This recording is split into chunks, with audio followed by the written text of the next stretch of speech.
बिस्मिल्लाहिर्रहमानिर्रहीम। अस्सलाम वालेकुम माय यूट्यूब फैमिली, कैसे हैं आप सब? उम्मीद करती हूँ सब खैरियत से हैं और अल्लाह ताला के हिफ्ज़ व अमान में हैं। जी अस्सलाम वालेकुम, आप सब ठीक ठाक हैं, खैरियत से हैं।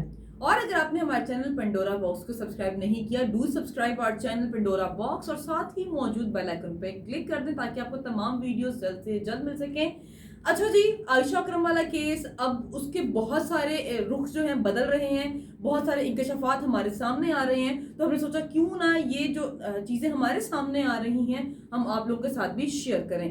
अब जी जो चीज़ सामने आई वो ये है कि आयशा का रैम्बो के साथ लिविंग रिलेशनशिप में थी वो। अब लिविंग रिलेशनशिप क्या होता है? किसी भी नामहरम यानी कि लड़का और लड़की बगैर शादी के तमाम वो अवामिल करें जो एक हलाल रिश्ते में होते हैं वो एक लिविंग रिलेशनशिप होता है। तो अब जाहिर उनका ये पहलू एक सामने आ गया है। इस पे जैसे हम हमेशा कहते हैं कि हमें शर्मिंदगी है कि ये वाकया हुआ, लेकिन अब इसके बहुत सारे दूसरे पहलू सामने आते जा रहे हैं। जाहिर इस पे क्या ख्याल है आपका? इसमें सबसे पहले तो देखें, ये एक एज अ टेस्ट केस, जैसे हुकूमत ने कहा था कि इसको टेस्ट केस बनाएंगे, तो एज अ टेस्ट केस ये अवाम के लिए किसमें सबक है। नंबर एक तो अवाम को जज्बात से काम नहीं लेना चाहिए। कोई भी चीज़ कभी भी सामने आए तो मुकम्मल तहकीक के साथ और उसकी तमाम तर तहकीक शवाहिद को मद्देनज़र रखते हुए बात करनी चाहिए। और सबसे बड़ा सबक इस चीज़ से हमने ये सीखा। अब आप देखें, 14 अगस्त को ये वाक़या पेश आया। 14 अगस्त की स्टेटमेंट्स हुकूमत की, रैम्बो की, आयशा की, एंकर्स की, लोगों की, आज की स्टेटमेंट्स इन सब चीज़ों की यकसर मुख्तलिफ है। बल्कि इसमें ना उनकी वालिदा का बयान भी एक सामने आप नाज़िर को बताती हूँ, जिसमें आप अगर उनके तासुरात देखें ना, उनके एक्सप्रेशंस देखें, आपको लगेगा लाइक उनको कुछ पता ही नहीं कि चल क्या रहा है, मतलब उनकी बेटी क्या क्या कर रही है। रैम्बो जो है जी, उसने क्या किया है, मैं आपको थोड़ी सी स्टोरी बता दूं। देखिए, अगर तो ये चीज़ मैं उनकी वालिदा को उस बयान को वाकई हकीकत समझता हूँ, क्योंकि अगर उनकी वालिदा को ये बातें मुकम्मल तौर पर पता होती तो शायद ये चीज़ें आज इस नहज पर, इस स्टेज पर ना आती। लेकिन जाहिर वो अपनी फैमिली के साथ नहीं रह रही है। जो बंदी है आयशा अकरम टिकटॉकर जो है, वो रह रही है एक फ्लैट में, वो एक नर्स है, वो रहती है एक फ्लैट में। अब जो रैम्बो के साथ वो एक रिलेशन में है, आपने हाल ही में बिल्कुल एक वीडियो वायरल हो रही है जिसमें रैम्बो उसके साथ किचन में जाता है और किचन में जाके रैम्बो आयशा को फील नहीं होने देता कि मैं तुम्हारी वीडियो बना रहा हूँ। उसके तरह हाँ जी आयशा चाय बन गई, वो पंजाबी में गुफ्तहम कलाम होते हैं, चाय बन गई है, वो आगे से कहती है हाँ बन गई। वो उसको बोसो किनार करता है, उसके साथ किस करता है, उसको गोद में उठा रहा है। ये वीडियो बड़ी वायरल जा रही है। इसके अलावा वो आयशा को धमकी दे रहा है कि मैं तुम्हारी वो जितनी मेरे पास तुम्हारी प्राइवेट वीडियोस हैं जो उसने लिविंग रिलेशनशिप में रहते हुए तमाम वीडियोस बनाई हैं, गैर अखलाकी वीडियोस, वो अब धमकी दे रहा है कि मैं इसको वायरल कर दूंगा। देखिए, ये चीज़ तो काफ़ी पहले से ही लोग यही सवालात उठा रहे थे, जब ये वीडियो जो मीनार पाकिस्तान की भी मंजर आम पर आई थी, कि ये वाक़या उतना नहीं जितना नज़र आ रहा है। इसके पीछे बहुत सारे हक़ाइक़ हैं जिनसे अभी भी पर्दा उठना बाकी है। और यही वजह है कि जब तफ्तीश इमरान खान साहब ने नोटिस दिया तो एक ज़राए के मुताबिक ये भी बात सामने आई कि आयशा ने SHO से ये दरख्वास्त की कि इस केस को यहीं पर रोक दिया जाए। एक ज़राए के ज़रिए ये बात भी पता चली।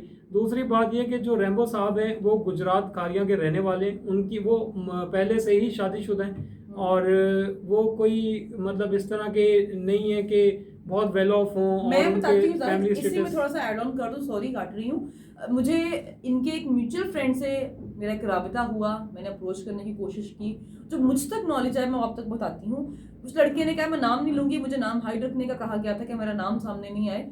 तो उस लड़के ने बताया कि रैम्बो पहले भी बहुत सारी लड़कियों के साथ इस तरह की हरकतें कर चुका है। उनकी गैर अखलाकी वीडियोस बनाता था, उनकी हमबिस्तरी की वीडियोस बनाता था और फिर उनको ब्लैकमेल करता था। और वो उनकी जो मुद्दत है ना एक लड़की के साथ रहने की, वो 2-2.5 साल है। 2-2.5 साल जब मुकम्मल होते हैं तो उसे पीछा छुड़ाने के लिए कि तुम मुझसे दूर हो जाओ, क्योंकि लड़की की मजबूरी बन जाती है जब वो इस तरह तमाम मतलब चीज़ों में इन्वॉल्व हो जाए तो उसकी मजबूरी बन जाती है देखिए, यहाँ पर यही बात है। ये सारी ये जितनी भी चीज़ें हैं, कुछ चीज़ें हम आपको अभी बता रहे हैं और कुछ चीज़ें आपको पहले से ही पता है। अभी तक जितनी चीज़ें, जितने हक़ाइक़ सामने आ चुके हैं, काफ़ी सारी चीज़ों का ऑडियंस को पहले से ही अंदाज़ा है। और अब मेरे ख़्याल में इन तमाम चीज़ों को सामने रखते हुए ऑडियंस भी अपनी एक ओपिनियन बना सकती है। उनके बारे में या उनके ख़िलाफ़ बात करने का मतलब ये नहीं कि हम विक्टिम ब्लेमिंग कर रहे हैं, विक्टिम शेमिंग कर रहे हैं। बात यह कि हर तस्वीर के, एक कदीम कहावत है कि हर सिक्के के 2 रुख होते हैं, तो हर वाक़े के दोनों अतराफ़ होते हैं और आदमी को दोनों चीज़ें मद्देनज़र रखनी चाहिए। किसी एक की तरफ झुकाव इतना ज़्यादा ना हो जाए कि दूसरी पार्टी के लिए आप बायस्ड हो जाएं। अगर वो 400 कसूरवार हैं तो ऑब्वियसली ये जो चीज़ें अब सामने आ रही हैं, कसूरवार कहीं ना कहीं ये सब हैं। नहीं, लेकिन जाहिर सबसे बड़ी चीज़ जो है, सबसे ज़्यादा मैं कसूरवार मैं पहले कह रही हूँ कि जो हुआ बहुत गलत है, वो चाहे टिकटॉक स्टार थी या फिर वो जो भी काम करती थी, चाहे वो फांसी फैला रही थी, उसके साथ ही जो रवैया वो बहुत गलत हुआ। लेकिन अगर आप वीडियोस देखें उनको वार से, तो वो क्या करती हैं जी, वो बनारे पाकिस्तान आती है तो फ्लाइंग केसेस शुरू कर देती हैं लोगों को देना, उनको गंदे गंदे इशारे कर रही हैं। देखिए असल में ना मतलब दावत गुनाह तो सरेआम दे रही हैं कि बिल्कुल आपका सही कहना है। टिकटॉक का देखें ये मसला बुनियादी तौर पर काफ़ी दफ़ा ज़ेर बहस आ चुका है। टिकटॉक काफ़ी दफ़ा बैन हुई, काफ़ी दफ़ा बहाल हुई। ये वाहिद एप्लीकेशन है इस मुल्क में जो शायद इतनी दफ़ा बैन हुई हो और इतनी दफ़ा बहाल हुई हो।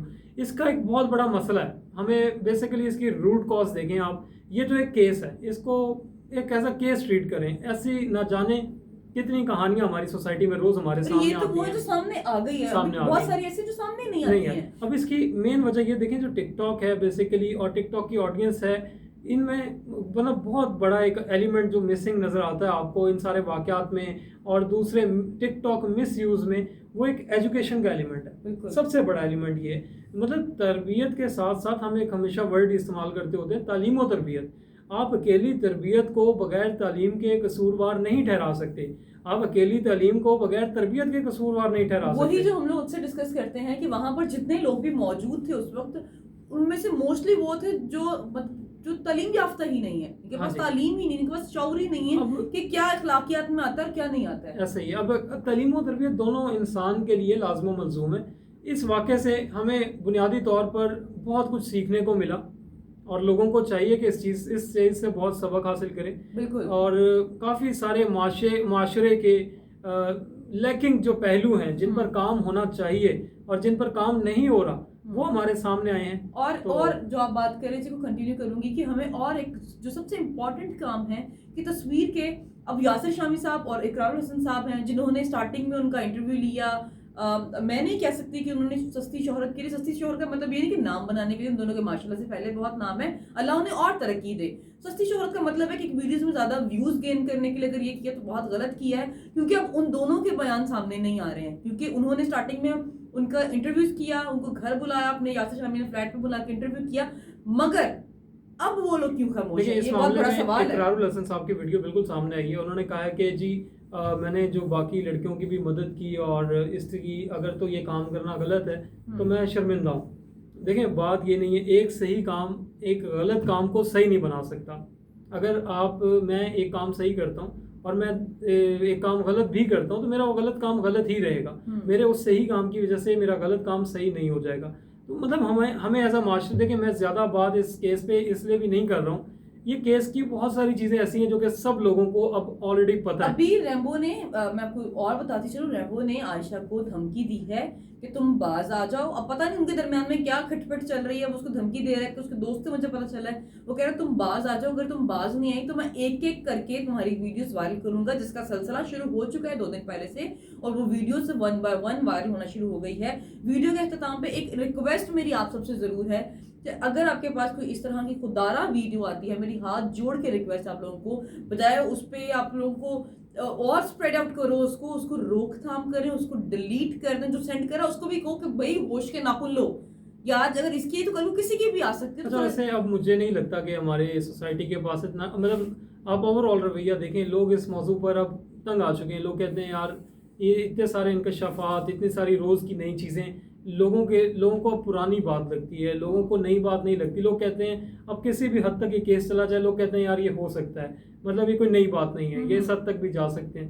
तो एक बहुत बड़ी चीज़ है, देखें इस चीज़ से हमें सीखना, मजीद जो भी अपडेट्स आएंगे हम आपसे ज़रूर शेयर करेंगे इस केस के हवाले से, लेकिन अभी तक का सबक ये है कि कम से कम आवाम को चाहिए जज्बात से काम ना ले और बड़ा ठंडे दिमाग से बिल्कुल। और कमेंट सेक्शन में बताना है कि आप लोगों को क्या लगता है इस पूरे केस के मुतालिक। हमें जो इन्फॉर्मेशन थी हमने आप लोगों के साथ शेयर कर दी, आप लोगों ने अपनी राय हमें कमेंट सेक्शन में जरूर बताइएगा कि अभी आसमान और कौन कौन से रंग बदलेगा। बिल्कुल। और हमारे चैनल को अगर आपने सब्सक्राइब नहीं किया तो प्लीज हमारे चैनल को सब्सक्राइब कर दें, साथ ही मौजूद बेल आइकन पर क्लिक कर दें। हमें दीजिए इजाजत और वीडियो को शेयर करिएगा। अल्लाह हाफिज। और अपनी आराम से जरूर आगाह कीजिएगा। अल्लाह हाफिज।